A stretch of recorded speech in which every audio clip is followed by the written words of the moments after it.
Back to एनजीकॉन academy students. और work energy principle के बाद जो नेक्स्ट चीज आती है और जो काफी इंपॉर्टेंट है वो है हमारे पास फ्रिक्शन का टॉपिक।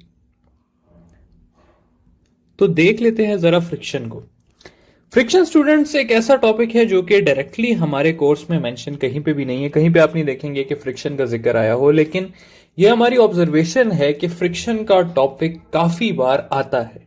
ठीक है, डिफरेंट एमसीक्यूज में फ्रिक्शन का जिक्र किया जाता है। अच्छा जी, फ्रिक्शन क्या है? फ्रिक्शन है जी a force that opposes the motion of a body. ठीक है, फॉर एग्जाम्पल मैं कहता हूं कि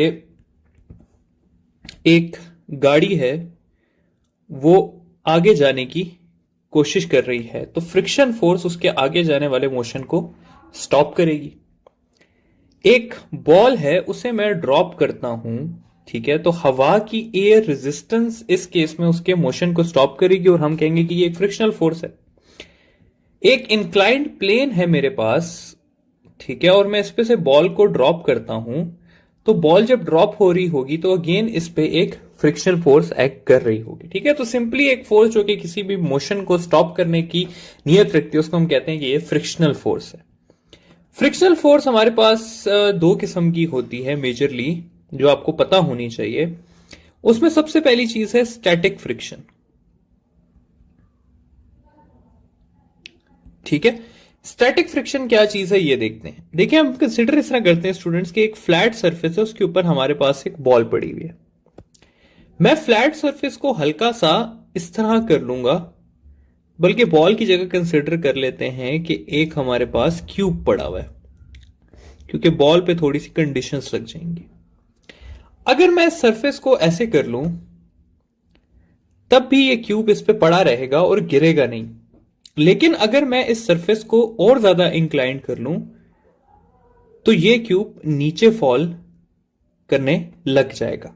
ठीक है, तो ये देखिए, इधर भी इंक्लाइंड हुआ हुआ था लेकिन फॉल नहीं कर रहा था, इधर भी इंक्लाइंड हुआ तब जाके इसने फॉल किया। तो एक ऐसी फोर्स थी जो कि इसको अपनी जगह पे रखी हुई थी।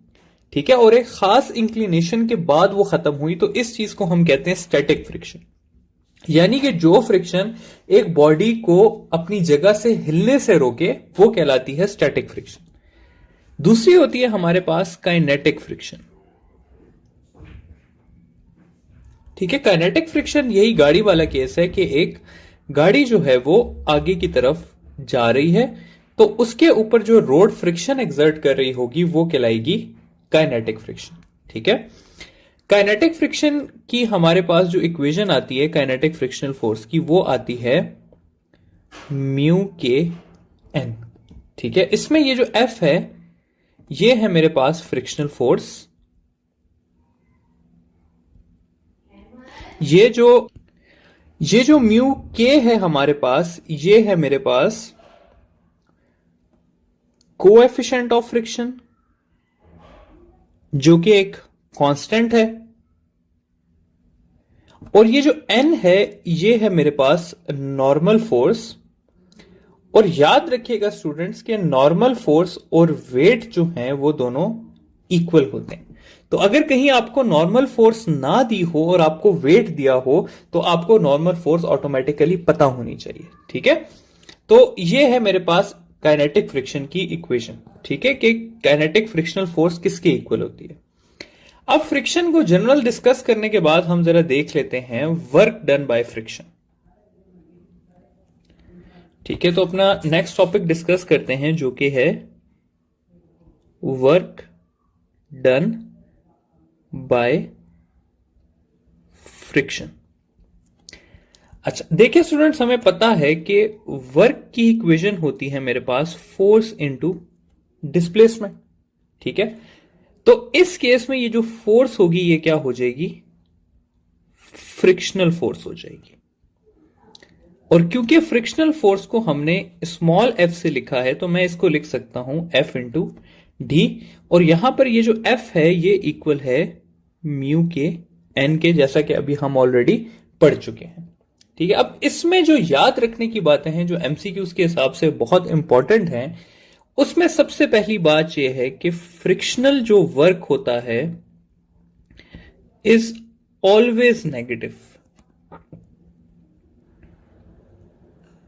और ऑलवेज नेगेटिव क्यों होता है? क्योंकि इसमें जो फोर्स और डिस्प्लेसमेंट का एंगल होता है वो 180 डिग्री होता है। फॉर एग्जाम्पल, वही अपनी गाड़ी वाले सिनेरियो कंसिडर करते हैं कि गाड़ी जो है वो आगे की तरफ जा रही है, यानी कि उसकी डिस्प्लेसमेंट जो है वो इस तरफ है, तो उसकी जो फ्रिक्शनल फोर्स होगी वो इस तरफ होगी, और दोनों के बीच में एंगल कितना होगा? 180 डिग्री, और 180 डिग्री के लिए हमारे पास थीटा होता है -1। तो पहली चीज जो हमने पढ़ ली वो हमने पढ़ लिया कि work done by friction is always negative. ठीक है, यह बात आप लोगों ने हमेशा याद रखनी है कि फ्रिक्शन का वर्क किसी सूरत में पॉजिटिव नहीं होता। ठीक है, अगली जो चीज हमें आनी चाहिए जो काफी इंपॉर्टेंट है वो है हमारे इस टॉपिक की लास्ट चीज जो कि है work energy principal. Work energy principal with frictional work. ठीक है, फॉर एग्जाम्पल दो सिनेरियोस लेके चलते हैं जिससे आप लोगों को समझ आएगी। पहला सिनेरियो मैं इस तरह से कह देता हूं कि 100 joule of work is done on a car and it gains a kinetic energy of 70 joules. How much work is done against the friction? ठीक है, ये एक पहला सवाल हमने देख लिया। एक और सवाल कर लेते हैं जी कि एक बॉल जिसके पास पोटेंशियल एनर्जी थी 100 जूल्स, उसको 10 मीटर हाइट से ड्रॉप किया गया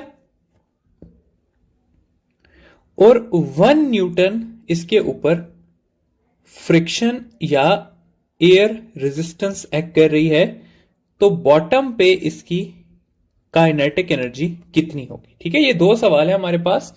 पहले सवाल हॉरिजॉन्टल मोशन का है और दूसरा सवाल हमारे पास वर्टिकल मोशन का है। अच्छा स्टूडेंट्स, अब आपने याद रखना है कि इस तरह के तमाम सवालों के लिए जो आप इक्वेशन यूज करेंगे वो आप करेंगे कि total work done is equal to gain in energy plus work done against friction। और यह याद रखना है कि यहां पर आपने माइनस साइन स्टूडेंट्स यूज नहीं करना। अच्छा, क्योंकि अगर आप लोगों ने माइनस साइन यूज किया तो आपके आंसर्स गलत आ जाएंगे। ये मैंने देखा है कि कुछ स्टूडेंट्स कहते हैं कि वर्क डन हमेशा नेगेटिव है, तो नेगेटिव स्टूडेंट्स असल में शो कर रहा है direction between force and displacement, उसकी मैग्नीट्यूड वाइज कोई सिग्निफिकेंस नहीं है। ठीक है, तो आपने इसमें वर्क डन अगेंस्ट फ्रिक्शन के साथ माइनस नहीं लगाना होता।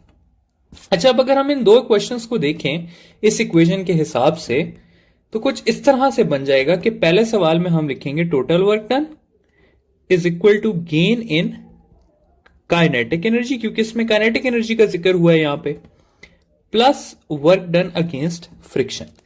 हमने फाइंड करना है वर्क डन अगेंस्ट फ्रिक्शन, तो वो हो जाएगा total work done minus gain in kinetic energy. Total work done है हमारे पास 100 जूल और काइनेटिक एनर्जी है 70, तो इसका आंसर आ जाएगा 30 जूल्स। ठीक है, अब अगला जो सिनेरियो है उसमें हमें वर्क डन अगेंस्ट फ्रिक्शन नहीं दिया हुआ, तो हमें सबसे पहले वो फाइंड करना है। ठीक है, तो वो हमने किस तरह फाइंड करना है? वो हमने फाइंड करना है फोर्स इंटू डिस्प्लेसमेंट से। फोर्स है हमारे पास 1, डिस्प्लेसमेंट है 10 मीटर, तो ये हो जाएगा 10 जूल्स। अब वही सारा सिनेरियो के total work done is equal to gain in energy plus work done against friction.